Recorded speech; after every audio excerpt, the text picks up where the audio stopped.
नमस्कार। सूचना एवं जनसंपर्क विभाग की प्रस्तुति हिमाचल बुलेटिन में आपका स्वागत है। पेश है आज के समाचार। कोविड-19 के दृष्टिगत स्थिति का जायजा लेने के लिए मुख्यमंत्री श्री जयराम ठाकुर ने आज शिमला में वीडियो कॉन्फ्रेंसिंग के माध्यम से सभी जिलों के उपायुक्तों, पुलिस अधीक्षकों और मुख्य चिकित्सा अधिकारियों के साथ बातचीत की। मुख्यमंत्री ने अधिकारियों को देश के विभिन्न हिस्सों में फंसे हिमाचल वासियों के अपने गृह क्षेत्र आने की बढ़ती संख्या को ध्यान में रखते हुए हर जिले में संस्थागत क्वारंटीन सुविधा को मजबूत करने के निर्देश दिए। श्री जयराम ठाकुर ने कहा कि प्रदेश के 55,000 लोगों ने राज्य में प्रवेश के लिए आवेदन किया है।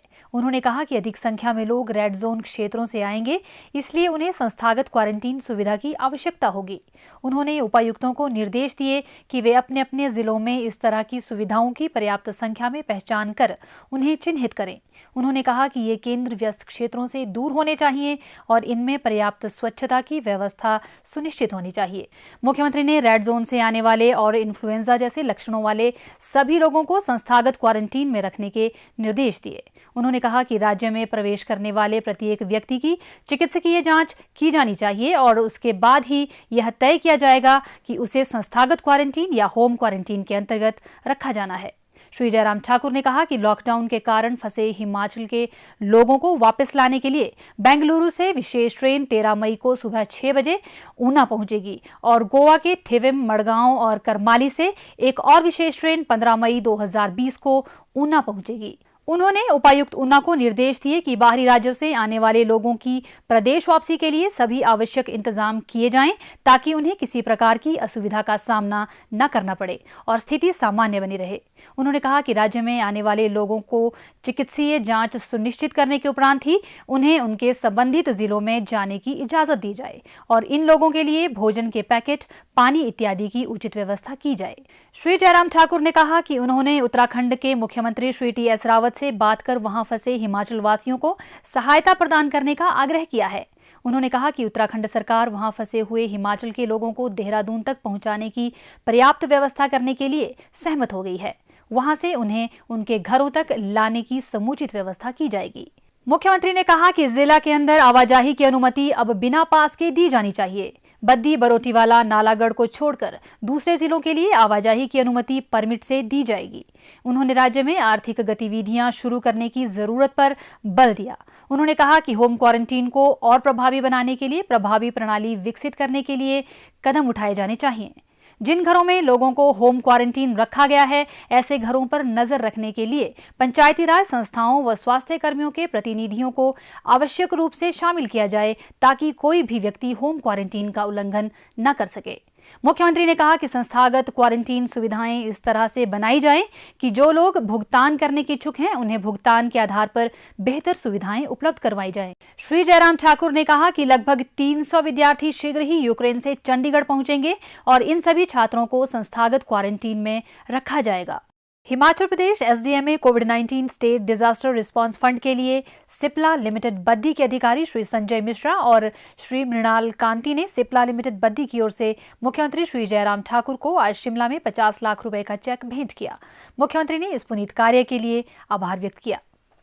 कोविड-19 महामारी के दृष्टिगत प्रदेश में जारी लॉकडाउन के दौरान राज्य सरकार ने प्रदेश में हर वर्ग का ध्यान रखते हुए आम जनमानस के हित में अनेक कदम उठाए हैं।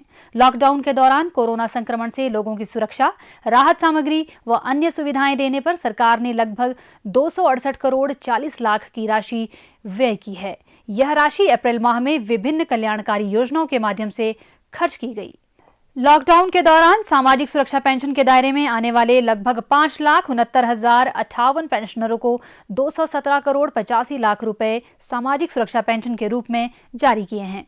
राज्य सरकार ने यह राशि वृद्धावस्था पेंशन, विधवा पेंशन, दिव्यांग तथा कुष्ठ रोगी पेंशन धारकों को 3 माह की अग्रिम पेंशन राशि के तौर पर वित्तीय लाभ के रूप में दी है।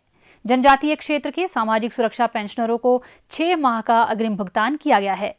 लॉकडाउन अवधि के दौरान प्रदेश के लोगों को पर्याप्त मात्रा में खाद्य सामग्री उपलब्ध कराने पर राज्य सरकार ने विशेष ध्यान दिया है ताकि कोरोना महामारी के समय प्रदेश के लोगों को खाद्य सामग्री के लिए परेशानी न उठानी पड़े।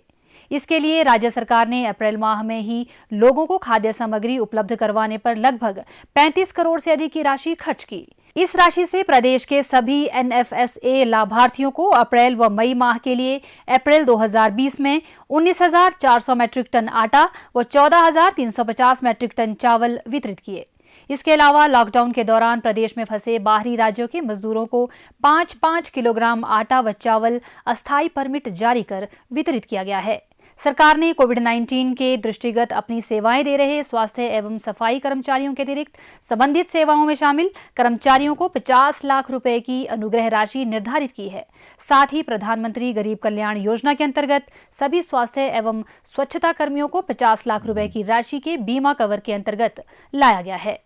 हिमाचल प्रदेश भवन एवं अन्य निर्माण कामगार कल्याण बोर्ड के माध्यम से 75,601 कामगारों को 2,000 रुपए प्रति कामगार अप्रैल माह में उपलब्ध करवाए गए, जिस पर 15 करोड़ 12 लाख रुपए खर्च किए गए हैं। कोविड-19 महामारी से हमें डरने की नहीं बल्कि सतर्क रहने की आवश्यकता है। कोरोना वायरस के बढ़ते खतरे से बचाव के कई उपाय भी हैं। कोरोना संक्रमण को फैलने से रोकने के लिए होम क्वारंटीन एक बेहतरीन उपाय है। होम क्वारंटीन का मतलब घर पर अपने आप को दूसरों से अलग कर लेना है। यदि आप सामान्य हैं लेकिन आपने कोविड-19 से प्रभावित देशों और प्रदेशों की यात्रा की हो, या कोविड-19 प्रभावित रोगी के संपर्क में रहे हों, या कोविड-19 से प्रभावित व्यक्ति जिसकी रिपोर्ट पॉजिटिव आई हो के साथ एक ही घर में रह रहे हों, तो होम क्वारंटीन का पालन अवश्य करें। होम क्वारंटीन में हवादार कमरे में अकेले रहें और अपने आप को सकारात्मक बनाए रखें। इस दौरान बार बार अपने हाथ धोते रहें और अपने आप को स्वच्छ बनाए रखें। घर में साथ रहने वाले परिवार के लोगों से कम 1 मीटर की दूरी जरूर बनाएं और बुजुर्गों, गर्भवती महिलाओं और बच्चों से दूर रहें। होम क्वारंटीन के दौरान परिवार के किसी भी सदस्य के साथ घर का सामान जैसे तौलिया, साबुन, टीवी का रिमोट इत्यादि बिल्कुल भी साझा न करें। इस दौरान मेहमान नवाजी बिल्कुल भी न करें। कोरोना से बचाव के लिए यह बहुत जरूरी है कि सरकार द्वारा समय समय पर जारी दिशा निर्देशों का हम पूर्णतः पालन सुनिश्चित करें। प्रदेश में कोरोना संक्रमण के लिए आज 482 लोगों के सैंपल लिए गए, जिनमें से 228 सैंपल की रिपोर्ट नेगेटिव पाई गई है, जबकि 253 लोगों की रिपोर्ट आना बाकी है। अभी तक 11,269 लोगों की जांच की जा चुकी है, जिनमें से 10,909 सैंपल की जांच नेगेटिव पाई गई है। प्रदेश में कुल 59 लोगों में इस वायरस के संक्रमण की पुष्टि हुई है, जिनमें से 35 लोग इस बीमारी से ठीक हो चुके हैं, जबकि 2 लोगों की मृत्यु हुई है और 18 व्यक्ति उपचाराधीन हैं। 4 संक्रमित इलाज के लिए प्रदेश से बाहर जा चुके हैं। इस अंक में इतना ही। कल फिर मिलेंगे। नमस्कार।